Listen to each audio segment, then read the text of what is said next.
Hey everyone, my name is Rachel and today I'm going to be talking all about rabbit enclosures. If you hear anything, that is Heidi. She is out to play right now and she loves playing with the blinds, running through them, and making noise, so I apologize in advance for that, but maybe she will make an appearance in the video, so I feel like it's kind of worth it. Oh, I thought I was gonna get her, but she ran away. Anyways, today I'm going to be talking all about rabbit enclosures. But before I do that, make sure you subscribe down below and also hit that notification bell so you don't miss an upload. It would really mean a lot to me. The first thing I'd like to talk about is the minimum size for a cage or an enclosure for your rabbit. So according to the House Rabbit Society, your rabbit's enclosure should be at a minimum 2 feet by 4 feet, which is 8 square feet of space. And in my opinion, I think a 2 foot by 4 foot cage is a little bit small if you want to fit everything in there, but that is the minimum that the House Rabbit Society says, so I'm gonna go with that because I'm not an expert. I just kind of do my research and let you know what that research is. But just in my personal experience, I would say I would try to get like a 2 foot by 6 foot cage, at least 12 square feet, but like I said, that's just my personal experience. I'm also going to link down below the website for the House Rabbit Society. They have an article all about rabbit cages, so I'm going to link that down below if you'd like to find out more information and kind of see where I'm getting some of this information from. The next thing I'd like to talk about are the different types of enclosures that you can have for your rabbits and then the pros and cons of each of them. So the first one is going to be store-bought cages and hutches. Hi, Heidi. Let's see if she'll, come here, baby. Oh, yes. Hi. Anyways, so the first one is going to be store-bought cages and hutches. She's gone.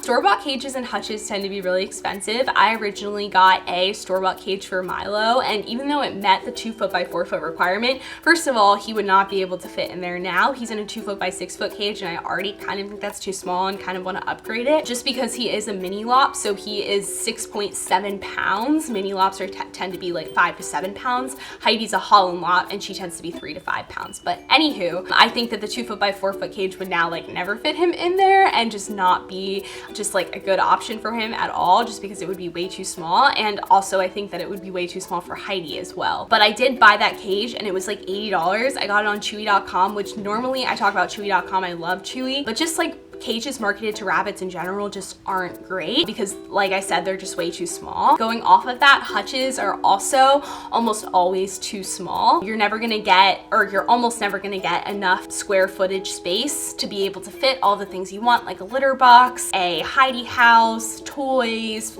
place just to run, those kinds of things. You're just not gonna be able to fit all of that in a hutch.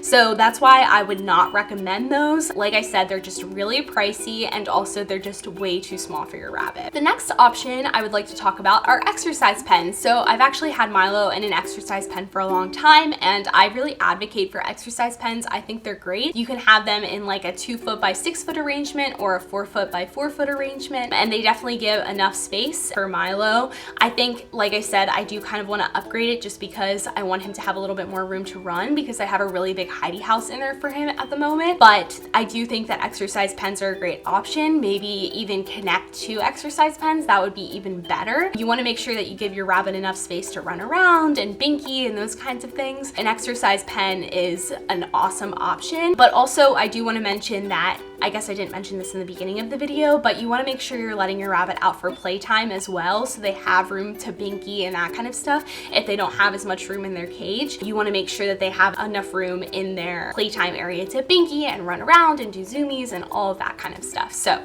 yes, that is the next option, exercise pens. They're also pretty cheap. I'm going to link one down below. You can get them from Amazon, you can get them from Chewy.com. And if you're wondering what to put at the bottom of the cage, I would recommend some fleece cage liners. I actually made a video on that I will also link down below. You can also use puzzle mats and cover them with a bed sheet. That's also another great option if you're looking to spend a little bit less money. The third enclosure I'd like to talk about are NIC grid pens, which is what Heidi is in right now. Hers is a 3 foot by 5 foot NIC grid pen, and I love this for Heidi, and I'm actually going to be changing Milo's cage into an NIC grid pen as well. But I guess well, it's gonna be an NIC grid pen for both of them when they're bonded, which will be pretty large. I think I'm gonna have like 3 foot by 7 feet for both of them together, and that'll give them enough room to run around. I also open up the cage and let them run around and that kind of stuff. But anyways, the NIC grid pens are great. The only downside is you kind of have to assemble them, and they also can be a little bit more expensive. I know for Heidi, I got 1 set of them and that just wasn't quite enough, even though it was like $50. I would just pay attention to that. It can be a little expensive to buy all of the grids for them if you want to make a really big cage. Sometimes X pens can be cheaper, but like I said, it's still a great option and it's very customizable, so you can kind of put it in any kind of configuration that you want or have whatever size that you want, which is great because X pens are kind of in more of like a set size. So NIC grid pens are a way to kind of customize it, and I think that's awesome. They are pretty easy to assemble though, even though you do have to assemble them and kind of put them together. They're pretty easy. I would say it takes about maybe an hour and a half to put all of them together, but it's definitely not too bad and it's really simple and easy. So even if you're not crafty or you're not good at building, you can definitely do that. I'd also recommend potentially getting some zip ties because that way you can make a door for your cage. I would just get like a pack of zip ties from Home Depot or Walmart or something like that, and you can also use the zip ties to reinforce the NIC grids. I would also like to mention that NIC grid pens can also be made into condos and make multiple levels, which is really awesome. Some people are super crafty and can do that. I personally couldn't do that, or maybe I would try. I don't know, but I haven't done that. But that is definitely also an option. So a lot of people will use the NIC grid pens to make their own DIY pen, and they can look really beautiful and amazing. That is just like also another option. I would look on Pinterest if you're interested in finding out more details about that. I can also maybe link something down below. The next enclosure I'd like to talk about are condos made out of furniture. So if you get some furniture from a thrift store or maybe just from a friend or old furniture that you have, you can actually make that into a pen. There's a lot of people who have done that with like IKEA furniture. I remember seeing a Pinterest post about that. I can try to find that and link that down below. People will use dressers and things like that to actually make a pen for their rabbit. I guess the con of that is you have to be pretty crafty and good with building if you want to do something like that. I mean, I know there's ones that can explain it better for you, but personally I don't think I'd be able to do that just because I don't have many tools and stuff. But that's also an option, and you can make some really beautiful enclosures from that. So I definitely recommend checking that out if you're good at building. Also, a pro to that is it can be pretty cheap because you can find furniture pretty cheap at a local thrift store. The last type of enclosure I'd like to talk about are free roaming, or your rabbit has their own room or something like that. The pros to this is it's really cheap and your rabbit will always have enough room to run around and binky. So this is kind of like the ideal. It's just that not everyone can do that. For example, I have a dog. I wouldn't be able to do that. And the only con or the only expense you have is bunny proofing. So things can get destroyed if you don't properly bunny proof, but there's a lot of videos on bunny proofing.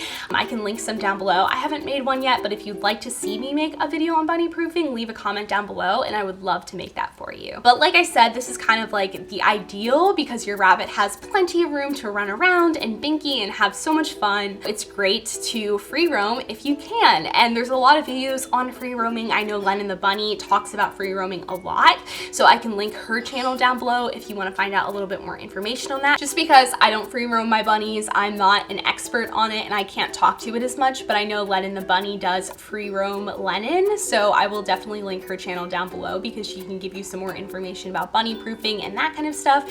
I can also make a video about bunny proofing if you're interested. I've had to do some bunny proofing just because in the rabbit's playtime area I have to do some bunny proofing. So if you're interested in learning a little bit about what I did, definitely leave a comment down below and I would love to make that video for you. I hope this video was informative for you and gave you some ideas for a rabbit cage or a rabbit enclosure.